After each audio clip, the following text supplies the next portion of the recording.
DNC vice chair says he's going to spend millions against elected Democrats for a significant reason. Put him up for a match. David Hogg. David Hogg plans to spend millions against Democratic incumbents. The DNC vice chair says he will spend millions against Democratic incumbents, admits this is going to anger a lot of people. Well, James Carville has called him out, referring to him as a, quote, contemptible little twerp. That sounds like James. And suggested the DNC sue him on Wednesday. Here's what James Carville said. Somebody sued David Hogg. He's an officer of the Democratic National Committee. He is the vice chairman of the Democratic National Committee, and he's running against other Democrats. I would like to know, and you went to law school, does he have a fiduciary duty toward Democrats? If you work for News Nation, you can't promote CNN. That's because you work for somebody else. You have a fiduciary duty to your employer, which anybody can understand. He's being paid to run against other Democrats. I think it's an outrage. I don't know if I have standing, but I might give the DNC $10 and sue him. He's a contemptible little twerp, if you ask me. Sue his ass, Jim. I'll have you on the show to talk about it. I might. I don't know if I have standing, but somebody can stand him. Sue his punk ass. Start it right on this show. James nor Cuomo are going to do a damn thing, number one. They want you to do something. Okay, they want you to get out and rah-rah. They're not going to do anything. Nothing. Okay, let's talk about it. So Mr. Hogg, a Parkland shooting survivor and vocal gun control activist who was recently elected to the position of DNC vice chair, announced that leaders We Deserve, another organization he serves as president of, will be part of a $20 million initiative to intervene in Democratic districts. The effort is meant to boost younger Democrats who may be challenging incumbents and the status quo. It is about damn time. Now, you may disagree. I'm sure I will get significant pushback from those on the left. Don't care. This is an unorthodox fight that we are currently in. What did the Republicans do? The Republicans listened to Republicans at first. They listened to Republicans when the gatekeeper said, you gotta give us John McCain. You gotta give John McCain a chance. And they gave John McCain a chance. They didn't like John McCain. God rest his soul. Then said, okay, Mitt Romney, remember the Mitt Romney one? Give Mitt a chance, moderate Republican. That's the guy you need. You need a Mitt Romney, and Republicans gave you Mitt Romney as your presidential nominee for the Republican Party. They couldn't stand Mitt Romney. And then Republicans realized the gatekeepers of the Republican Party don't know what the hell they're doing. And instead of measuring who should be, instead of talking in terms of heir apparent, and generational this and that, and electability, politics, this and that. They said, we're going to give you somebody that you never saw coming. They gave you Donald Trump. And they realized the electability argument only works when you listen to the gatekeepers, because if you don't listen to the gatekeepers, anyone is electable if you vote for them. Anyone is electable if you vote for them. So they gave the Republicans Donald Trump, rather than the Republicans giving them the heir apparent. Now you're in an unorthodox fight. Those who have been here a long time in the Democratic ranks, they don't know how to fight in this climate. Then you get a guy like Mr. Hogg, who plenty will disagree with, some will agree with. Whatever it may be, he's shaking it up. There is something different now. There's more. In an interview, Mr. Hogg said he understood that he would face blowback for his decision to serve simultaneously as a top official in the party, which is typically focused on electing Democrats over Republicans, and as a leader of an effort to oust current Democratic lawmakers. This is going to anger a lot of people, Hogg said of his efforts. Quote, people say they want change in the Democratic Party. but really they won't change so as long as it doesn't potentially endanger their position of power. He said, that's not actually wanting change. That's selfishness, he concluded. Hogg added yesterday, younger leaders simply bring a different level of urgency that we just aren't seeing in our politics right now. We grew up with the existential threat of climate change bearing down on us. Adolescence today means active shooter drills and wondering if you're going to survive math class. And we are told every election is the most important of our lifetime, that we must protect democracy at all costs, all while democracy continues to fail us. Carville also doesn't find the tour by Bernie and AOC all that helpful to Democrats either. Here he is. Let me make a point about Bernie and AOC. But Bernie run for president twice. He's lost twice. AOC, in her kind, and this guy, David Hogg, they want to run against other Democrats. Yeah. They don't run against Republicans. Well, when you beat a Republican, come back and see me and I will be impressed.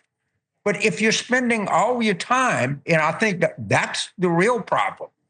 And I mean, it's fine. They draw big crowds. They draw everything. That's great. But all they want to do, and all this guy Hogg wants to do, is they want to beat, like Democrats are not the problem right now. In a video this week for Politicon, Carville noted that progressive Democrats should just split from the party. You go your way, we go our way. Here it is. Because you don't ever run, they never run against a Republican, okay? All they do is run against other Democrats. I don't quite understand why you're so anxious to have the word Democrat in the description of what you do, but maybe we can have a amicable split here. And you go your way, and we go our way, and after the election, we come together and see how much common ground we can find. I know this is a heresy. It's always been, the Democratic Party has always been the coalition. Sir, you need some tough love, dear brother. You are part of the reason we are here today. You are. The amount of ground we have lost with just a few months of this president should let you know that the status quo that you represent is inadequate in its leadership apparatus and capacity to authentically fight at the level that the game is being played today.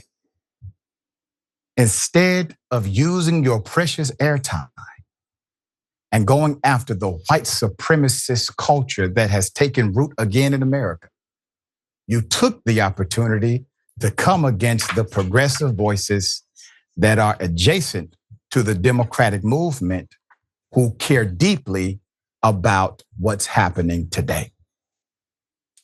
Statistician and 538 founder Nate Silver is predicting that Representative AOC, Democrat out of New York, would become the presidential nominee for the Democratic Party in 2028. In a video published to his Silver Bullet newsletter, Silver and host Galen Druk both chose AOC as the number one pick for the likely 2028 Democratic presidential nominee. Quote, I think there's a lot of points in her favor at this very moment. In a Yale poll just out this week, AOC has the highest net favorability rating of any of the Democrats that they asked about. Now, obviously, that poll is a nothing burger today, okay? That would change like the winds. But the reality is there's a real frustration inside of the Democratic Party, and by Carville thinking that this is just a small movement or this is a distraction. No, brother, this is the remedy This is your solution. The same thing you're trying to avoid is the thing that will lead you to salvation. I'm talking about the young voices who need to now take over. The progressives who have not been purchased by corporations need to take over. The actual leaders who give a damn about people, like Senator Nina Turner, it is time for them to take over. Period. So, Senator, I hate to put you on the spot. I know that Carville is a loud voice and respected by many in the Democratic movement, but I thoughtfully, authentically disagree with his position today. I mean, man, everything you said, Doc, I'm not one of those. So Mr. Carville can have several seats. And that I mean, I was jotting down things because my mind is just racing right now. Number one, who does James Carville think he is? He may have been a magnificent mind in his time in terms of a Democratic strategy, but he is not built for this moment. Just like Senator Chuck Schumer is not built for this moment, just like, as far as I'm concerned, Congressman Hakeem Jeffries is not built for this moment. You don't keep the same architects of a loss of the popular vote and the Electoral College in place. They just are not built for this moment. And it's not an age thing, it's a mentality thing, although age may from time to time play a role. Now, as far as Mr. Hogg, I'm all for it, baby. Don't back down. I'm just unsure how he gonna serve two masters though. That's my only thing. But if we rocking and rolling to primary do nothing Democrats who cave, who do not have courage, who do not understand how to use power, I am absolutely unequivocally all for it. I've been saying it. So the fact that David Hogg is getting all this press for saying something I've been saying for a long time. And Doc, as you know, because you've been rolling with me on this, vilified for saying the same thing. And I'm also old enough to remember, even though I know that Congresswoman Tulsi Gabbard is over there on the other side, I get it. But there was a point in time when she was the vice chair of the Democratic Party. I'm old enough to remember that. And I remember the press saying she was a rising star. And when she criticized the Democratic Party, not only did she criticize and critique the Democratic Party rightfully, she supported Senator Bernard Sanders. And I mean, they kicked her to the curb so fast. You see where I'm going, Doc? So they get to pick and choose. Carville does not get it. So when he says we can leave the Democratic Party, hell, he can leave the Democratic Party. What is a primary for? Other than a debate among the people of the same party, and then they do run against Republicans. It's called a general election. So I don't want him out here deceiving folks about what a primary is for. Nobody owns this seat. And as somebody who has been duly elected, certainly as an incumbent, you would like to think that you're doing your job so well, maybe that nobody would want to run against you. But newsflash, in a representative democracy, people have a right to run. That is why it's called a primary. In Mr. Carville's world, there would not be a primary, that the incumbent is entitled to the seat forever, which now we ain't in a representative democracy. You working on monarchy there, but I'm gonna put that, maybe he missed that class. But in his world, whoever wins the seat as a Democrat should never be challenged at all and should always, election after election, no matter what they do or do not do, should move to the general. That ain't happening. And so I am glad that people are waking up. But Doc, for the record, I just want to say, Sister Turner been fighting these neoliberals for a very long time. And will continue to do so. Very thankful for your leadership, very thankful for the leadership of people like Mr. Hogg and others.